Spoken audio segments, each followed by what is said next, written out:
আমাদের শিবচর থানার কুতুবপুর ইউনিয়ন পরিষদের পাশে এক বিশাল হাট, গরুর হাট। তো অনেক গরু বেচা কেনা হয়ে গেছে, এখনো অনেক গরু আছে।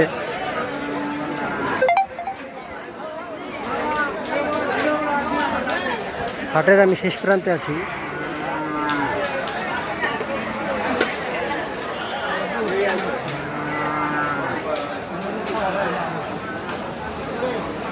লাভ আছে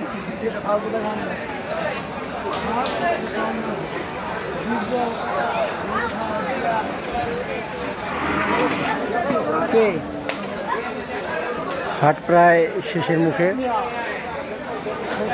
শতাধিক গরু উঠেছে এই হাটে।